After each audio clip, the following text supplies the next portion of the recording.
mencionábamos al inicio de este noticiero, el presidente Lenín Moreno anunció las nuevas medidas económicas para enfrentar la emergencia sanitaria causada por la pandemia del COVID-19. Las medidas implicarán un recorte de 4.000 millones del gasto público. 980 millones se reducirán de la masa salarial.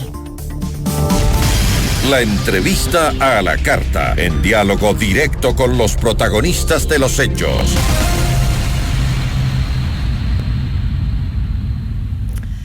Nos acompaña a esta hora el ministro de Trabajo, Luis Poveda. Ministro, ¿cómo está? Muy buenas tardes, gracias por acompañarnos.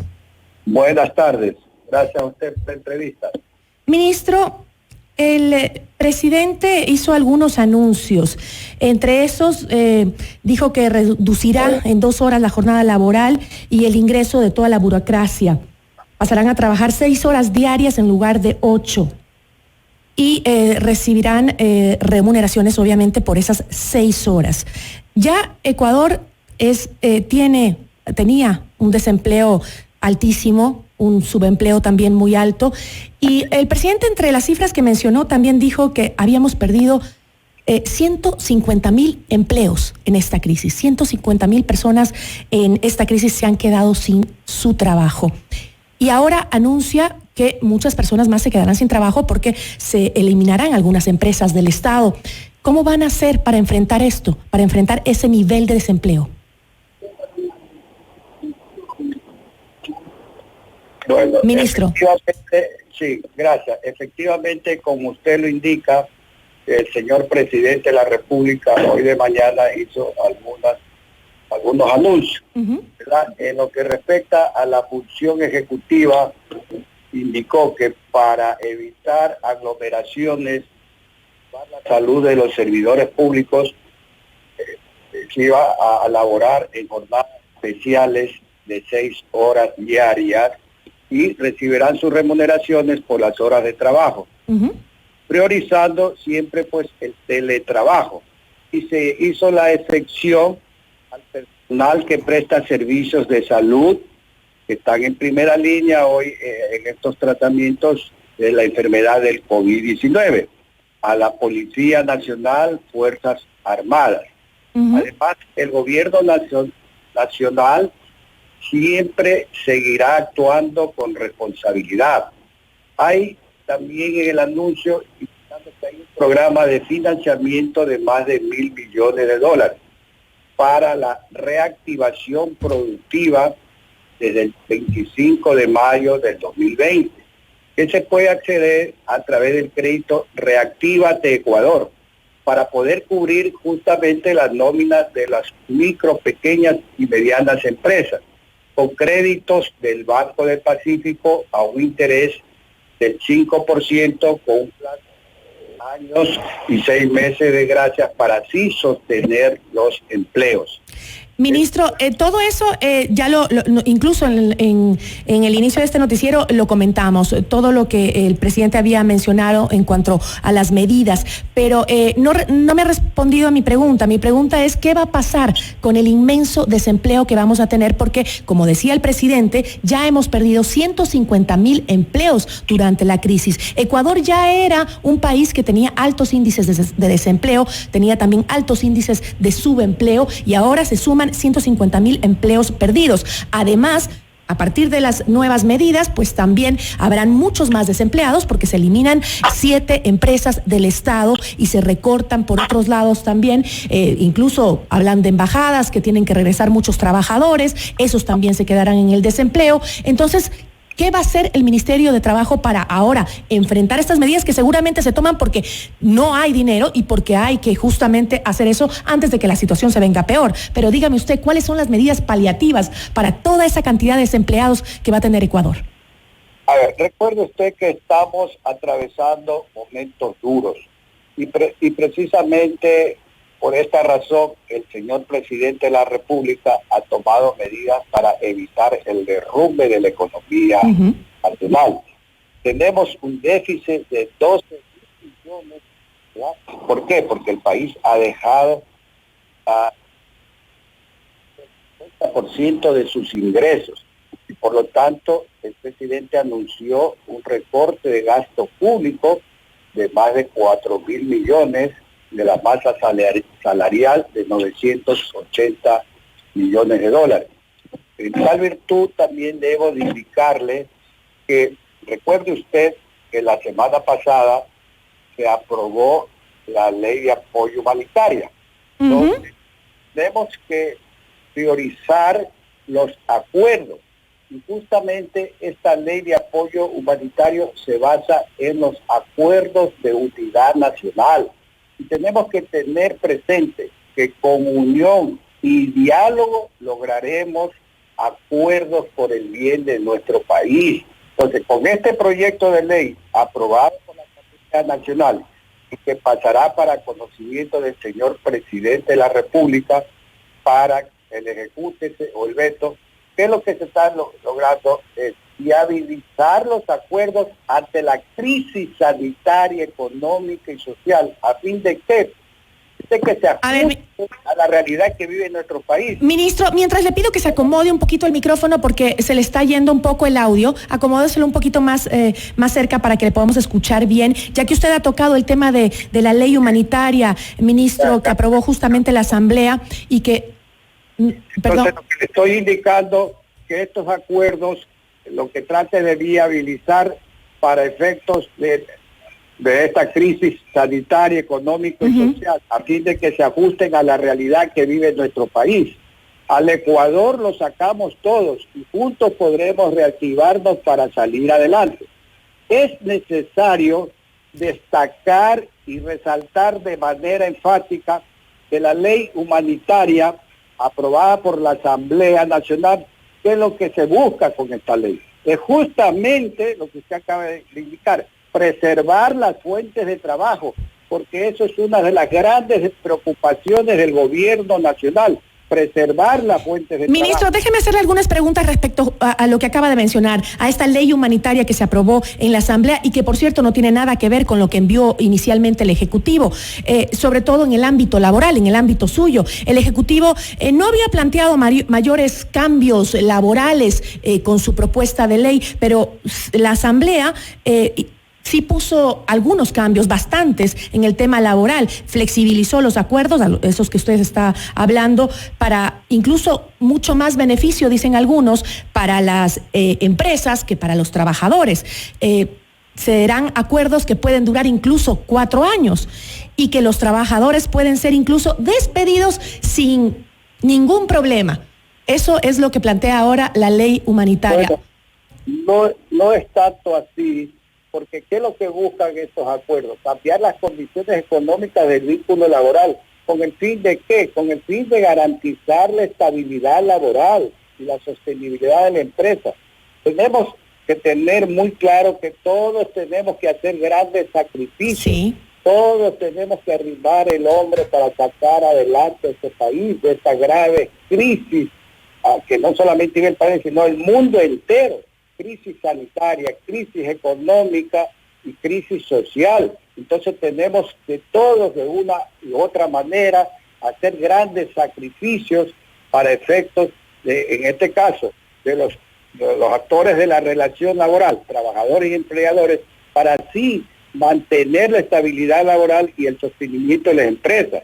El acuerdo tiene que ser directo y bilateral entre trabajador y empleador. De igual forma, el Ministerio del Trabajo va a estar activado para controlar, supervisar el cumplimiento de los acuerdos.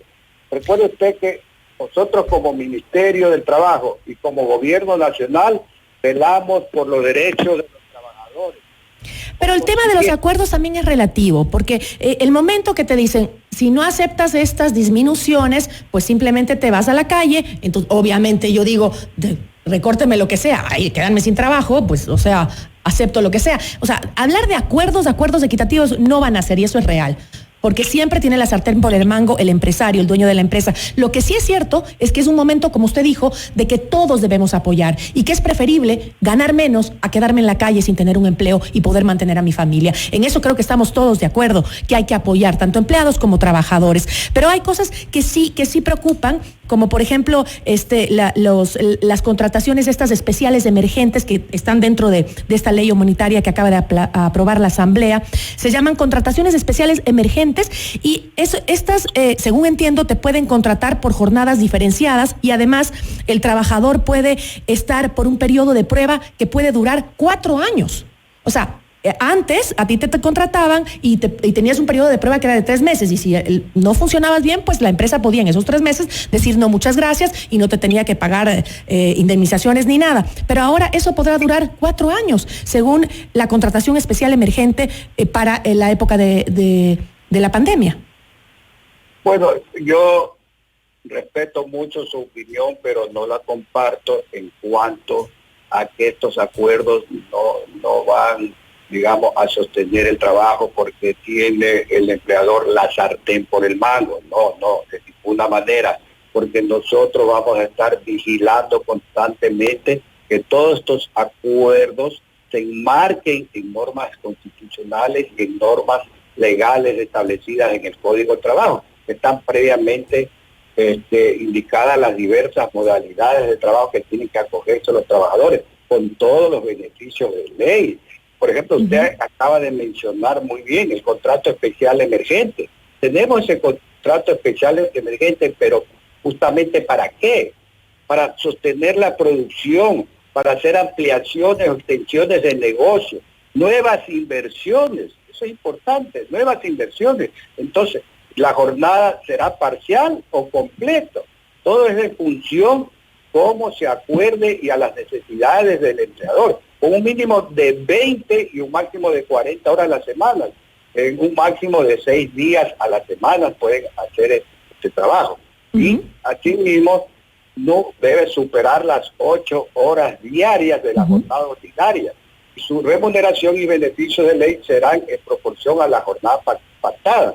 Usted bien lo ha indicado que este contrato especial emergente es por 2 años y renovable por una sola vez, pero siempre y cuando pues se cumplan con los parámetros establecidos en este contrato especial emergente que fue aprobada por la Asamblea Nacional y que todavía, como usted bien lo sabe, no ha entrado en plena vigencia porque tiene que pasar por el Ejecutivo para que se ejecute o el veto. Sí, justamente por eso me gustaría analizarla más a fondo a la ley humanitaria, porque obviamente todavía hay la oportunidad del veto del presidente y yo siento, y cuando la leo, que realmente se le quitó muchas cosas a la ley que envió el Ejecutivo. Incluso, me dirá usted, la ley humanitaria pedía una contribución progresiva de cerca del 8% de los ingresos de las personas y también de las empresas, ¿no? Dependiendo cuánto tenías, cuánto pagabas, pero era alrededor del 8%. Y eso lo quitaron, que los ecuatorianos no tienen por qué contribuir, que pobre, que nos estamos muriendo del hambre, que encima les hacen contribuir a todos los ecuatorianos. Y yo creo que en esta crisis todos estamos dispuestos a colaborar. Estoy segura que todos, el que más tiene y el que menos tiene. Y el que no, pues ese sí es una persona... un infeliz, porque no tiene otro nombre. Con la crisis que estamos, todos debemos colaborar. Pero, por ejemplo, hoy, con los cambios que hizo la Asamblea en la ley humanitaria, no dejaron que pase el tema de las contribuciones, porque decían que era un abuso a los ciudadanos, pero ahora, al bajarle las horas de trabajo a los trabajadores, también se les baja el sueldo y más o menos les quedaría les quitarían un 16% de su salario. Es decir, ahora van a terminar pagando más de lo que lo que pedía el presidente, que era una contribución. A ver, no es tanto así. Lo que ha indicado el señor presidente de la República hoy en la mañana es justamente que se va a reducir la jornada diaria, pero ¿con qué? No le escucho, ministro, no le escucho. Y me estoy refiriendo a la ley humanitaria, no a las medidas que tomó el presidente en la mañana de hoy. No le escucho, no se le escucha, ministro. Sí, a ver, yo lo que le estoy indicando que no es tanto por esa situación, sino que lo que al reducirse la jornada a 6 horas para la función ejecutiva, ¿Es con qué fin? Con el fin de evitar aglomeraciones y preservar No, sí, ministro, yo no me estaba refiriendo a las medidas de hoy que anunció hoy para el sector público el presidente, me estoy refiriendo a la ley humanitaria. En la ley humanitaria también se le da la posibilidad al dueño de la empresa de llegar a un acuerdo con el trabajador para que el trabajador trabaje menos horas y no despedirlo, y en esas menos horas, pues obviamente va a ganar menos. Y eso fue puesto dentro de la ley humanitaria por los asambleístas. Entonces, ¿usted está de acuerdo en todos los cambios que hizo la Asamblea en cuanto al ámbito laboral en la ley humanitaria? Es que estamos de acuerdo, ¿por qué? Porque lo que tratan con estas nuevas modalidades es justamente preservar la estabilidad laboral. Recuerde usted que estamos en una emergencia sanitaria. Esto no sabemos hasta cuándo siga. Entonces lo que estamos dando las herramientas necesarias y suficientes para que se mantenga la estabilidad laboral.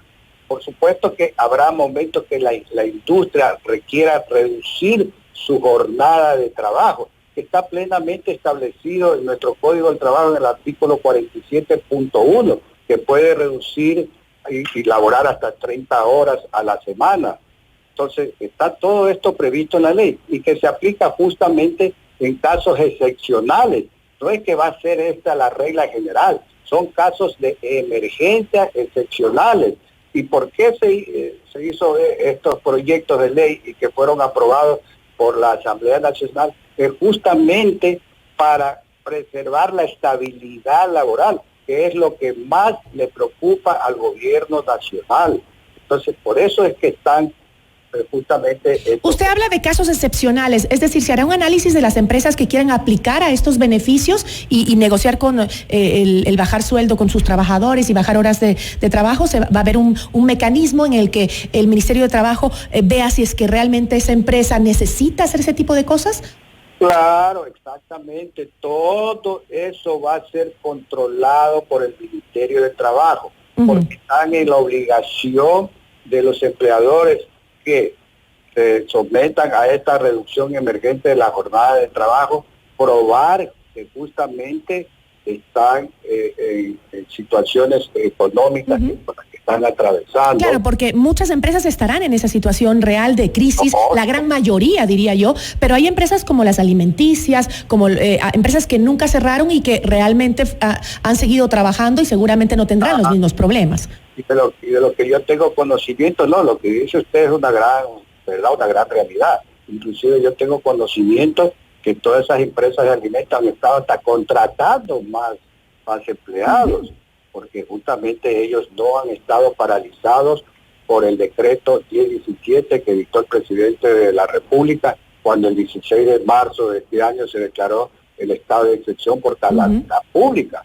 Entonces, pero sí tenemos que darle también un respiro para aquellas empresas, ¿para qué? Para que puedan ellos acogerse a estas reducciones de trabajo emergentes. Entonces, por eso es precisamente es lo que se hace para efectos de mantener la estabilidad laboral. Ministro, yo le agradezco muchísimo.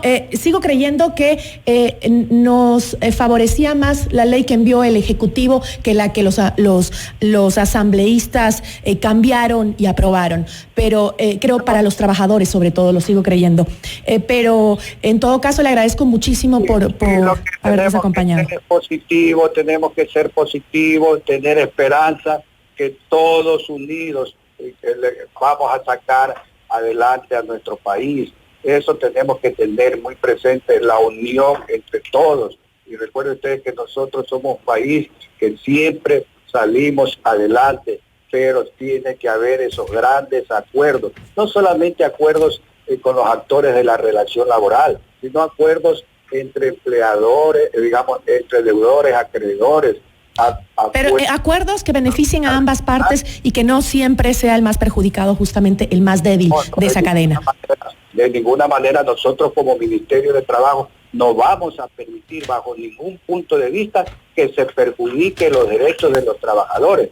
¿Por qué? Porque es la parte más débil de la relación laboral. Nosotros estamos obligados por la Constitución y por la ley proteger al más débil. Y en caso de duda de una norma con otra norma, tenemos que justamente favorecer al trabajador y ahí aplicando el aforismo indubio pro labore, en caso de duda a favor del trabajador. De eso tenga usted plena confianza y tengamos fe que vamos a salir adelante. Esperemos que sí. Le agradecemos muchísimo al ministro de Trabajo, Luis Poveda, por habernos acompañado.